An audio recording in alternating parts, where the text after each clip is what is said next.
Let us now move on. May I now request Revered Swami Atma Shraddhananda ji to address the hall. Swamiji, please. Om Jananim Sharadam Devim Ramakrishnam Jagadgurum Padapadme Tayo Shritva Pranamami Muhurmuhu Namah Shri Yatirajaya Vivekananda Suraye Satchit Sukha Swarupaya Swamine Tapaharine. Professor Nataraju, others on the stage, those who are in the audience, Swami Narasimhanandaji, all the distinguished thinkers, writers, speakers, philosophers basically. My regards to everyone. It's a matter of great joy that I am here a part of this conference, and it's also a matter of surprise to me. Surprise because a couple of days ago when Dr. Nataraju contacted me about this program, I was not aware that there is a program like this going on, and this is the 27th such conference, and my ignorance would be shared by a large number of people. So it was very happy to know that such a thing is being there for so many years, for 27 years, this being done, and Vedanta is the subject. You know, Swami Vivekananda took Vedanta to the West, and through that it has now, in last more than 120 years or so, so many thinkers, so many teachers, so many writers have written about and tried to speak about Vedanta in the West and in India as well. We have a whole tradition of monks in different paramparas who have been trying to focus on how to make Vedanta more a part of life, part of discussion, part of thinking. So I am also grateful that I am here. So I am in a lighter note. Once in Kashi, in one of the shops, it was written, "Yahan gyan mat baantiye, yahan sabhi gyani hai." So on a lighter note, I am not an academician. I have read Vedanta in my own humble way. So I'll share a few thoughts. Especially, Professor Natarajan had mentioned that I should speak about how Sri Ramakrishna's approach to samanvaya of various schools of Vedanta has happened. So I'll say a few words about that. You have heard different schools of thoughts in Vedanta there are. Dvaita, Vishishta Dvaita, and Advaita. There are three major things. You know, when Swami Vivekananda returned from the West and he gave a series of lectures, they are known as the lectures from Colombo to Almora. At least 3 lectures are there based on Vedanta. One of them is called Vedantaism, and during course of his lectures, Swamiji has mentioned that when I use the term Vedanta, I don't mean only Advaita Vedanta. He says I also include other schools of Vedanta while speaking about Vedanta. So we have these 3 schools. That is from a philosophical angle. What about experiential level? Because Vedanta has been and is a philosophy of experience. How people have dedicated their whole lives. It is not just a school of thought. It is their way of life. I remember one of the very pioneering monks of the Ramakrishna order, some 50, 60 years back, respected Swami Ashokanandaji Maharaj. Perhaps some of you might have heard of his name. He was a deep thinker, There was a mention about Dr. Sarvapalli Radhakrishnan. So when Swami Ashokananji was in India, he was the editor of our magazine Prabuddha Bharata. He would write articles which were very original in their thought. After reading that, Sarvapalli Radhakrishnan was very impressed. And when Swamiji was going away to America, as told by the Belur Mutt, to preach in the West, where he spent 40 years later, Dr. Radhakrishnan said, India is losing one of his most original thinkers. So there are around 10 or 12 books based on his lectures available from the Ramakrishna Mission. So in one of his books, he makes an observation, because he spent so much time in the West, and extraordinary thinker that he was. He said that unlike India, in the West, there has been a division between philosophy, religion, and he uses the word psychology. So there are school of divinities there, school of philosophy, and he says in India we have always kept them together. Now you are all thinkers, you can think over it further, that what he means by that. What he wants to say in further while explaining this, he says that look, when a person is hit by so much of misery, pain, dukkha, he starts thinking.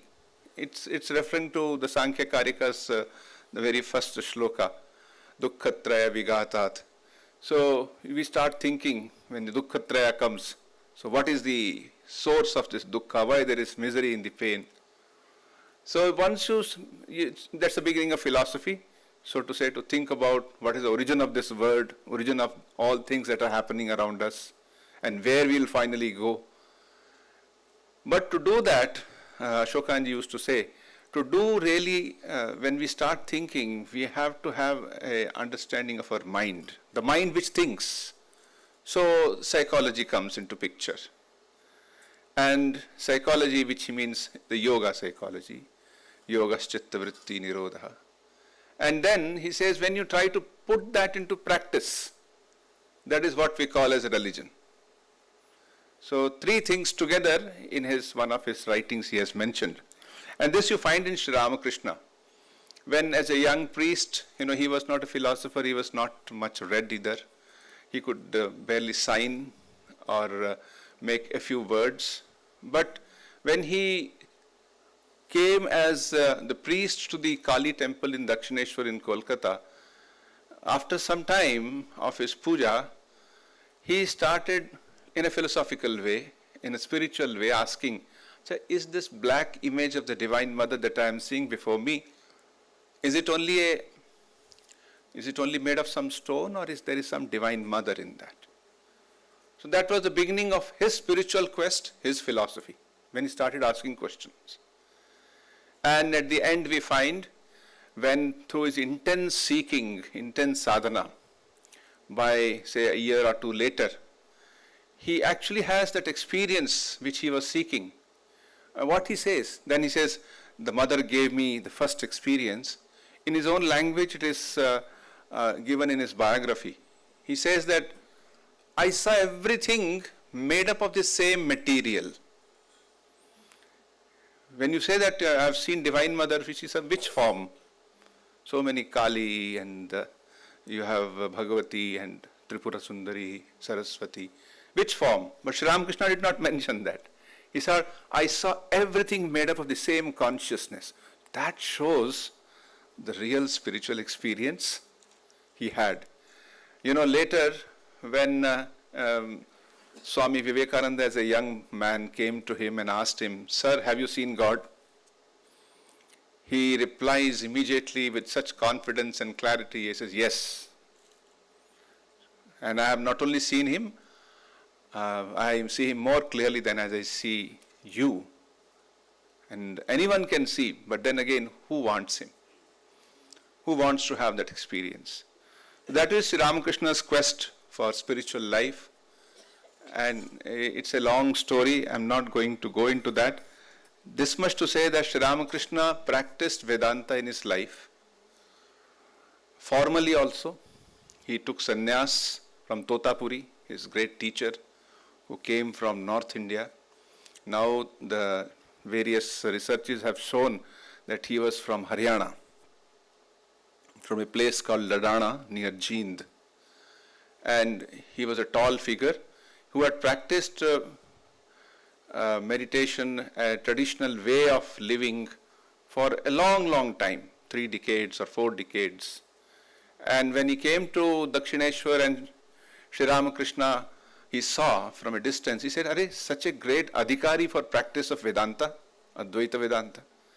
So he calls him and says, "Would you like to practice Vedanta, or I'll teach you that?" He said, "Wait, I'll go and ask my mother."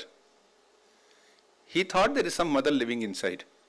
He'll go and ask, like little, thoda bachcha kehta na, main mummy se pooch ke aata hu. But what he did, he went to the Divine Mother, Mother Kali. How he conversed, we don't know, but he comes back and says, "Yes, Mother has given permission." She says, "You can practice." And then the practice happens, and within 3 days, Sri Ramakrishna has realized that Nirvikalpa Samadhi, which Totapuri, he says that I have taken so long to reach that, and within 3 days he has practiced it. He has reached the very pinnacle of that experience. Something remarkable. Of course, Sri Ramakrishna did not wear the Gerwa cloth which we monks wear. That was because his mother lived there and he didn't want to upset her, which happens with most mothers otherwise. So, Sri Ramakrishna, how did he harmonize this? Various schools of thoughts. Once, he himself has quoted it. So, he quoted the famous shloka of Hanumanji. So, Bhagavan Ram asked Hanumanji that how do you look upon me? Then Hanumanji says, when I look upon myself as a body, then I look upon you as my master. When I look upon myself as a mind, then I look upon you as myself and being part of you. And when I look upon myself as self, then there is no difference between you and me. So these are the 3 stages, the 3 great schools of Vedanta, Dvaita, Vishishtadvaita, Advaita. So Sri Ramakrishna always spoke of one thing. He says, let us have no quarrel among ourselves. The purpose of life is to have that experience, and after that experience, after the experience of spiritual oneness, a person is transformed. That transformed personality is what is required ultimately. This is what Sri Ramakrishna said. Again, Sri Ramakrishna mentioned that suppose there is a salt doll and it wants to measure what is the depth of the sea. Once it enters into the sea, it just melts. How will it measure? So he says, everything has been made uchishta. सब कुछ झूठा हुआ है, but भगवान को कोई झूठा नहीं कर सका. Because nobody could speak out exactly what God is. It is an experience more than speaking. Of course, we had very enlightening session just before this session. I was part of that, the future of Indian philosophy, and there was a talk about communication and need for a proper communication. That is a wonderful way of putting it. One thing about this same thing Swami Vivekananda has mentioned during his Jnana Yoga lectures. He has put one thing very beautifully. He says, these 3 are like, now without any saying that something is higher and something is lower, but he says these 3 are like 3 steps of spiritual growth. First we feel we are separate from God, then we may find that we are part of God, then we feel there is no difference between God. And then he says, it is not that they're different actually, these different schools, they're not really different. He says, suppose you take the picture of sun, you are deep into a mine and you take a picture of the sun from there. You have one type of view there. Then you come up and you take another picture, and then you fly high into the sky and take a picture. It's the same sun which is being seen. So there is no need to quarrel or no need to say that this school is better and that school is not better. It is a question of, I am reminded of a famous thinker on Ramcharit Manas. His name was Pandit Ramkinkar Upadhyay. He used to say this way.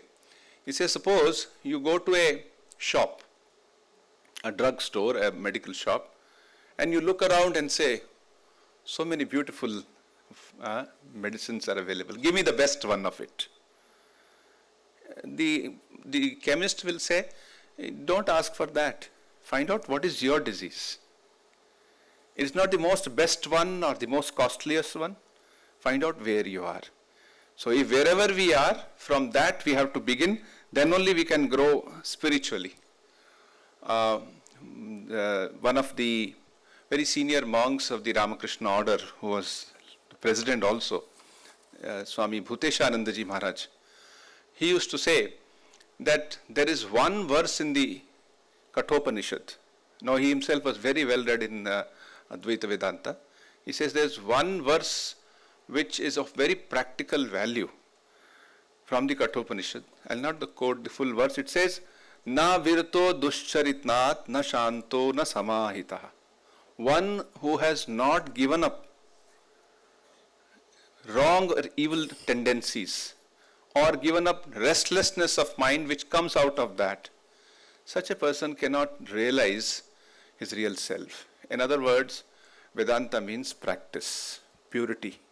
If you have purity of life, purity of conduct, then Vedanta becomes part of our life. Otherwise, we might speak well about it, with nothing wrong in that, but unless, as Sri Ramakrishna said, that unless you, some people have heard of milk, and some have seen milk, and some have tasted milk. Thank you very much.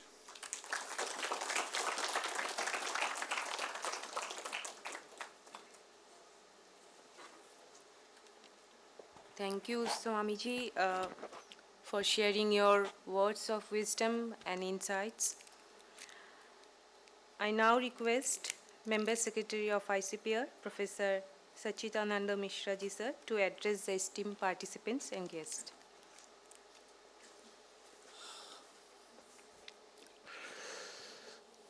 Namaha Sabhabhyah Sabhapatibhyascha Vo Namo Namaha. Respected Swami Atma Priyanand ji, Professor Varkhedi ji, Professor Sukalyan ji, Professor Nataraju ji, and the scholars, many scholars sitting in this seminar hall.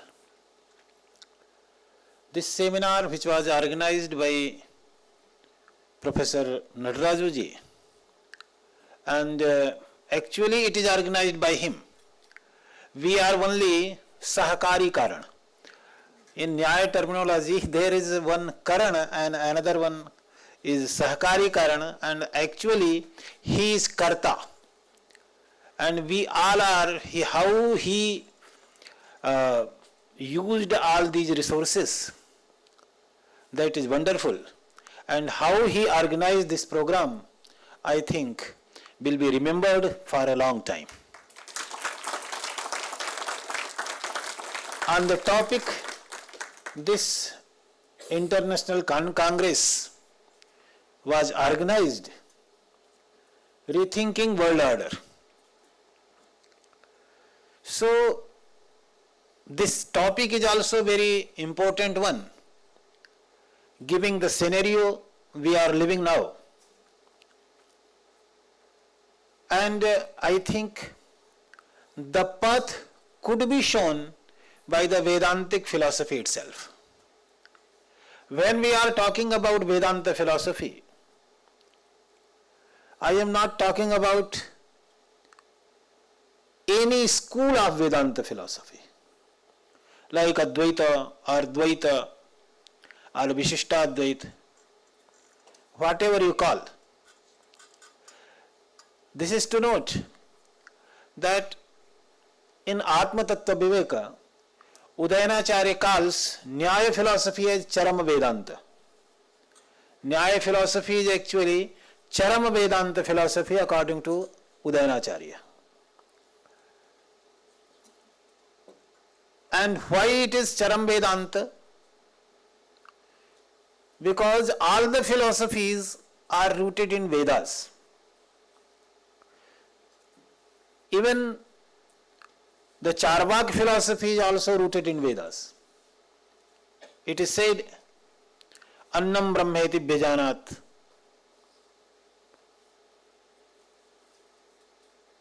And in the same way, Vijnanam Brahma, Ayam Atma Brahma. So there are different schools which do not claim that they are followers of Vedas. We can find out the roots of those thoughts in the Vedas. Because the Vedas are known to the custodian, to be the custodian of all the thoughts. Sarva Jnanamayo hi saha. This is another story that some philosophies claim that they are following the Vedic path, they are followers of Vedic philosophy, they are propounding the thoughts which are inherent in the Vedas, and some do not claim so. But if we see in that way, the other pictures of Indian thought comes. Vedas are not written by one person or seen by one person. It has to be accepted. If you accept that Vedas are written by someone, however, there are schools who do not accept it.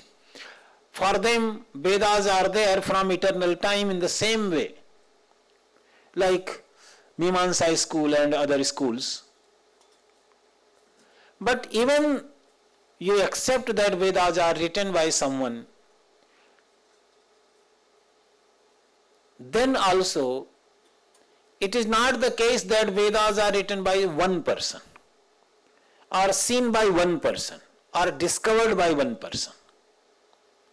And if Vedas are seen by different rishis, there could be different positions, and which are evident from the studies of Vedanta. Therefore, we can find out Vishishtadvaita philosophy rooted in Vedanta and which is propounded by Acharya Ramanuja. We can also find out Kevaladvaita of Acharya Shankar, which is rooted in Vedanta. In the same way, we can also find out Madhva-Dvaita philosophy rooted in Vedantic thought. And I have given one example also, that Nyaya philosophy can also be found out in Vedantic thought. Therefore, Udayanacharya could claim that Vedanta, this is actually Charama Vedanta. So all these thoughts are welcome, and when we are discussing about, when we are celebrating this Congress, 27th Vedanta Congress, I think the most beautiful thing will be to remember that from the eternal time, from the long beginningless time, we are having different opinions, and all those different opinions are welcomed, are argued, and we are living in a democratic world of thought. We do not claim that one way is right, right and all other are wrong. Rather, to say that one viewpoint is completely true from a different perspective, and another one is true from a different perspective. And that is the beauty of philosophy. That is the beauty of actually darshanas. Because when you are seeing standing here, the picture of this hall appears differently. But when you are seeing from that angle, the picture of this hall appears differently. So these philosophies, these darshanas are presenting different viewpoints, and you can see that their metaphysics, their epistemology could be different, but from the perspective of ethics, all these Indian philosophies are more or less following the same path. So here we can celebrate the wisdom of Indian philosophy, and also we can think in a proper direction in future how we can see, how we can understand, and how we can develop, produce more research work in the area of Vedanta and also philosophy. That I think will be the work of coming generation and coming scholars. Thank you very much.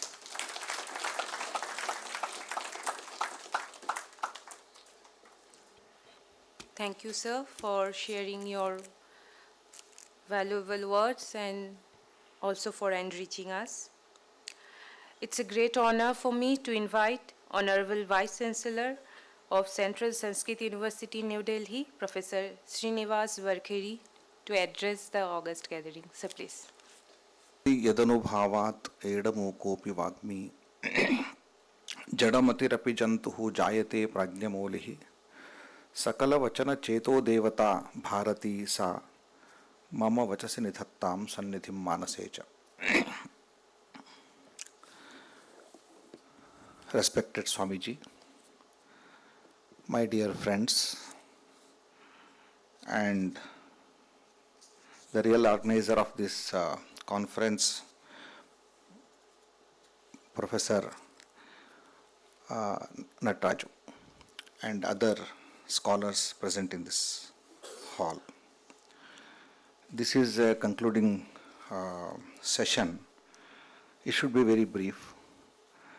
So Vedanta Sutras always are very brief. So only to share my thoughts, I quote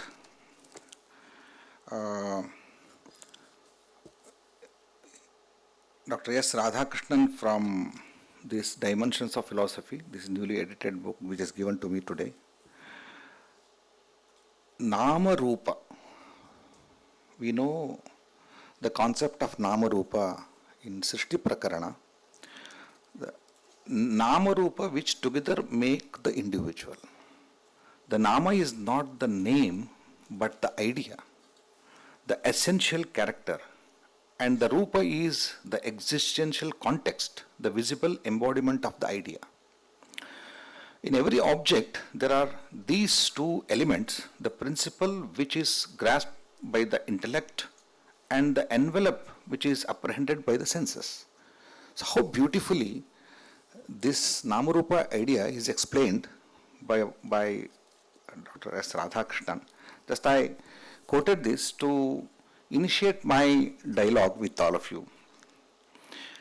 The basic idea is today we are discussing about, in this 27th International Conference, we are discussing, almost we have discussed reimagining Vedantic world order in this century. Sometimes we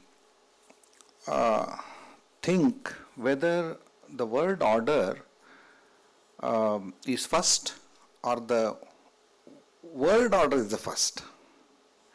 Because today the new world is emerging, because a lot of new inventions, new creations.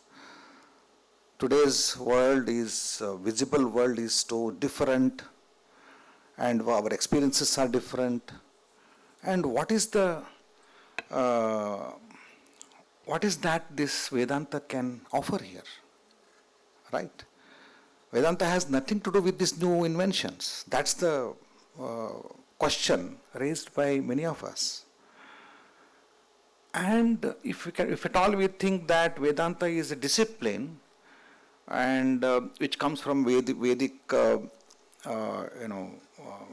literature, and it's a worldview. And then that can be tool to re-describe the whole world order that we can experience, that we are experiencing. But according to me, Vedanta is not just a discipline which is a description of the existing world. No. Right? So it is about the world. No.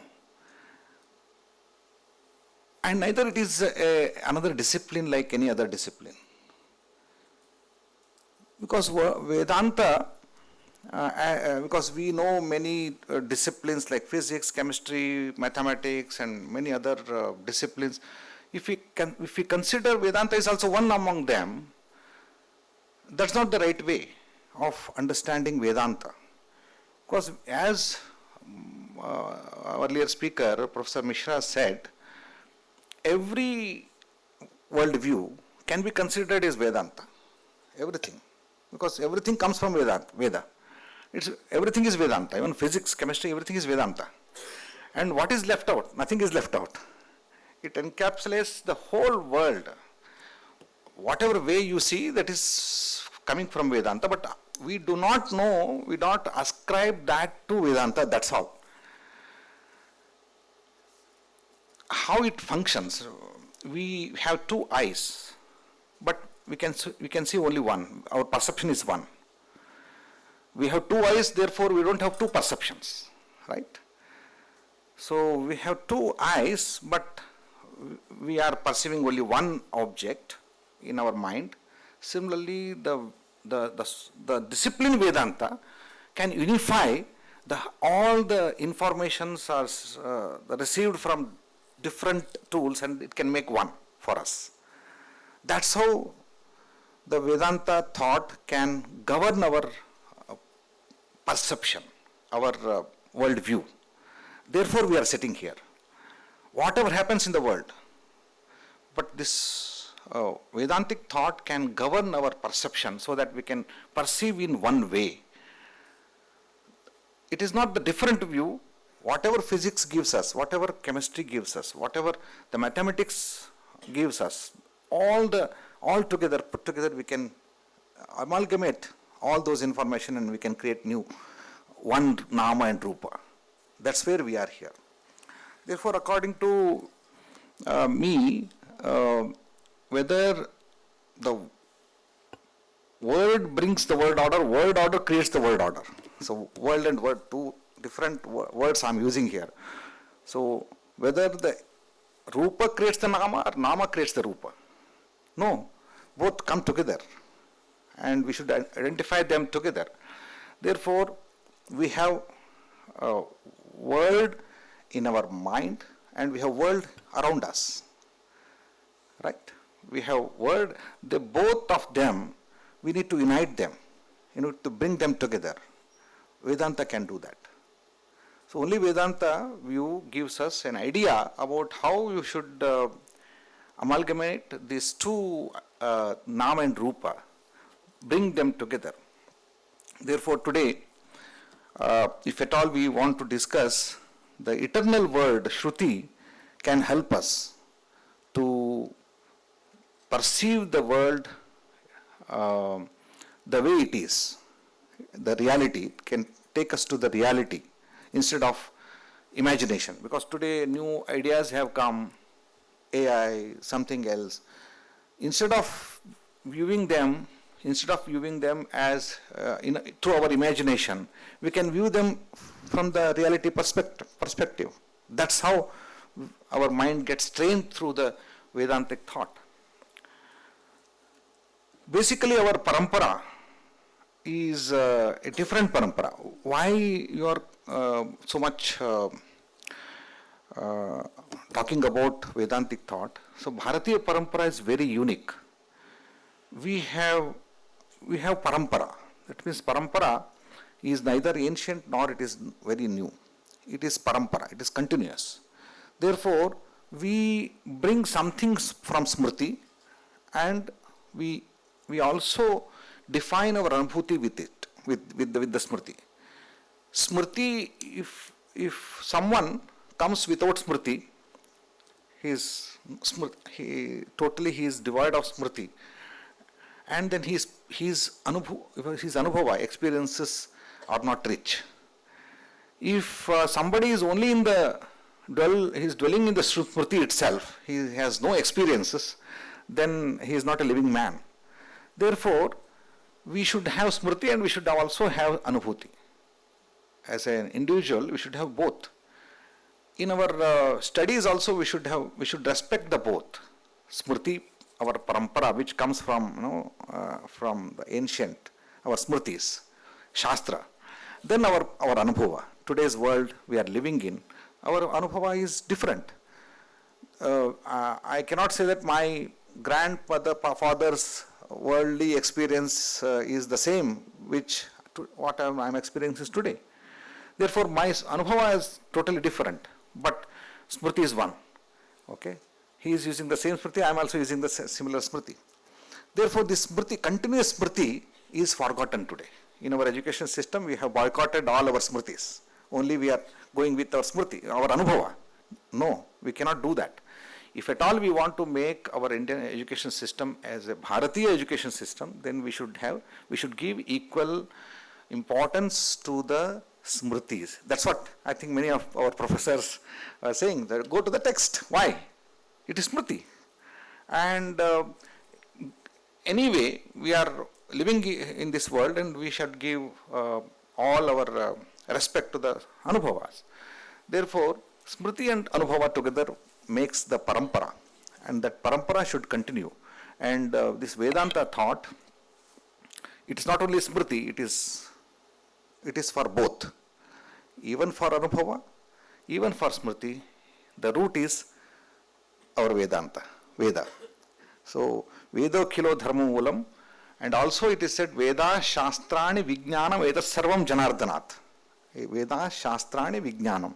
Veda Shastrani Vijnanam Veda Sarvam Janardhanat. There is one root, it brings us to the one root.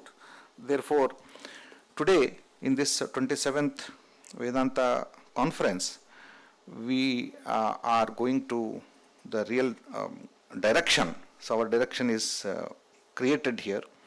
I am thankful to the organizers for making us part of this conference. Thank you, Professor. So you made us part of this conference. First time I'm attending Vedantic conference. Long back I remember Professor Girish Nath Jha invited me, but I could not participate in those days. I only participated through a paper. Now today first time I'm participating. I'm also happy to be part of this conference as an organizer. CSU is happy to be part. And also I would like to invite all of you to one of the future Vedantic thought in my university.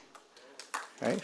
If the organizers would like to go ahead with the future conference, and definitely I'm happy to invite you to Central Sanskrit University, right? So, but I seek all your advices. Thank you so much.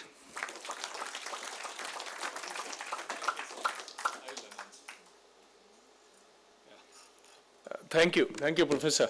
Thank you for that wonderful offer. Sukalyanji can think about. You have an excellent host too. Of course, Sukalyanji will talk about the next Vedanta Congress. Would be obviously, alternatively, it will be at Boston and JNU or in Delhi. So, next one, book your tickets. That's in dollars. Tell you. You can remain silent. Thank you, everybody. And just before Sukalyanji takes over, just to, for one final address from him, I thanked everybody, and I just kept you as a separate category. Didn't want you to add to the list of thanking. All the volunteers, you can stand once. Yeah, big round of applause. My God. Everybody, wherever you are. Anamika, keep clapping. Anamika, Abhay, Abhilasha, Abhishek, Ankita, Anshika, Anubhav, Anupam, Ayush, Bhavesh, Swati, Rangyung. She's a South Korean. We call her Swati. Rangyung Singh. Yeah. Harsh, Manimekala, Vivek, Kavya, Kirti, Komal, Kusum, Naveen, Pavan, Ridhima, Saptashri. Keep clapping. Sheshank, Sheetal, Shri Prakash, Shri, Anjali, Haripriya, Kushal, Vijay Jaiswal, Priyamshu, Vaishnavi. Thank you. Now you can sit. Whenever we go to Tirupati, we say, Naham Karta, Harih Karta. There was PVRK Prasad Garu or Evo once upon a time who transformed the very image of Tirumala Tirupati Devasthanam, so wrote a book, wonderful, titled Naham Karta, Harih Karta. So the agency is taken out from there. I would also repeat with him, Naham Karta, Harih Karta. Sukalyanji for one final. Thank you.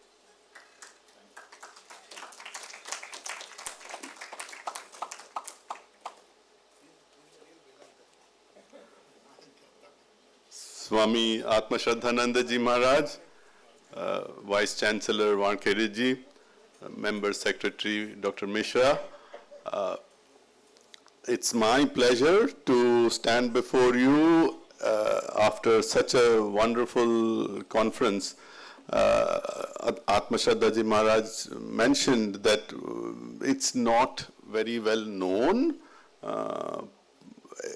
To give you just a little bit of a history, it started with Professor Ramarao Pappu and his wife at Miami University of Ohio in 1988. It has not really been an annual conference as such. When, as some of you who were here at the inaugural session, you heard that video message from Professor Pappu. This is the first time that he couldn't attend a Vedanta Congress because of health-related reasons. So it was started in 1988, and then when he retired, the question was, what will happen to this conference? And it was a fortuitous alignment of stars that the Infinity Foundation, Balramji, who was the then director of the Center for Indic Studies, they all kind of brainstormed and came up with this arrangement that Center for Indic Studies at University of Massachusetts, Dartmouth will be the kind of the host of this conference, but it will alternate and alternate kind of every 1.5 years, in the sense that when it is in JNU, it will be in December-January time frame, and the next year in July-August, it will be at University of Massachusetts, Dartmouth. So that was the plan, but of course, as you know so well, the pandemic disrupted. So the last two conferences that we had, the 25th and 26th, they were online. So in terms of physical conference, we had in January 2020, here itself in this very room, and 5 years later now. But I mean, Nataraju said we are not the doers.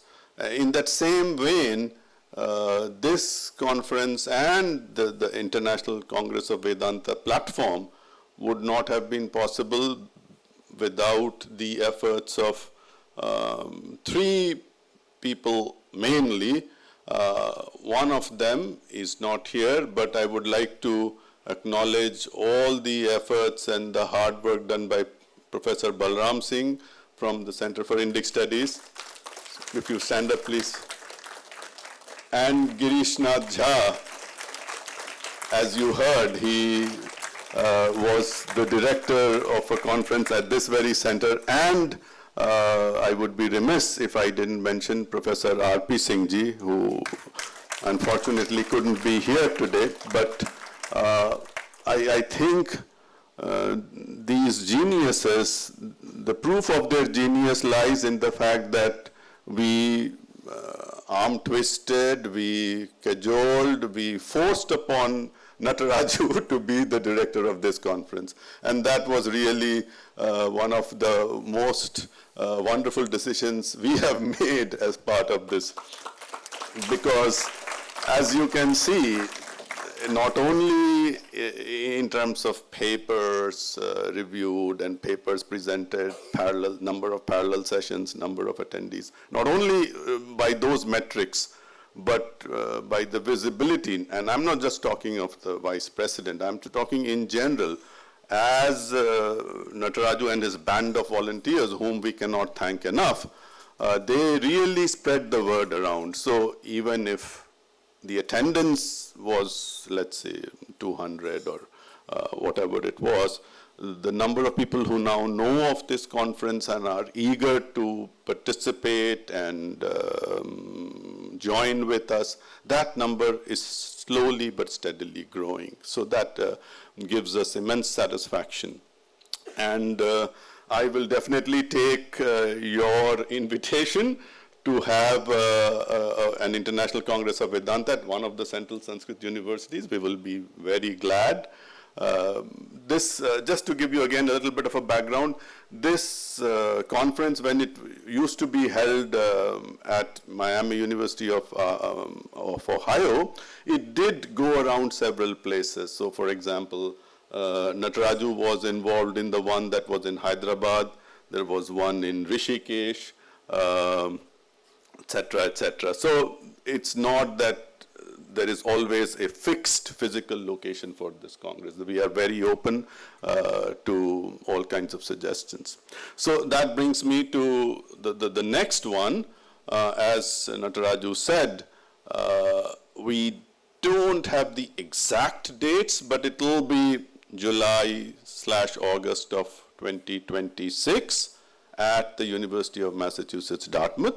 So please, as Nataraju said, I mean, you can't really book your tickets because we don't know the precise date, but keep it in your calendar. Many of you have already told me that you are looking forward to it, and same on behalf of Girish ji, RP Singh ji, and Balram ji and myself, we are also looking forward to an equally exciting and informative 28th International Congress of Vedanta. Thank you.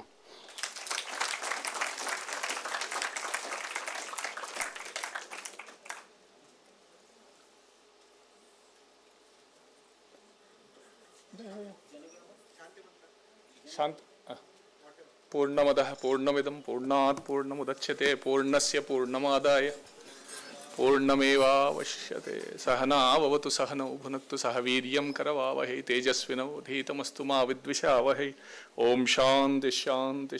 Shall we end with the national anthem? Is it? जनगण मन अधिनायक जय हे भारत भाग्य विधाता पंजाब सिंध गुजरात द्राविड विंध्य हिमाचल यमुना गंगा उच्छल जलधि तरंगा तव शुभ नामे जागे तव शुभाशिष मागे गाहे तव जय गाथा जनगण मंगलदायक जय हे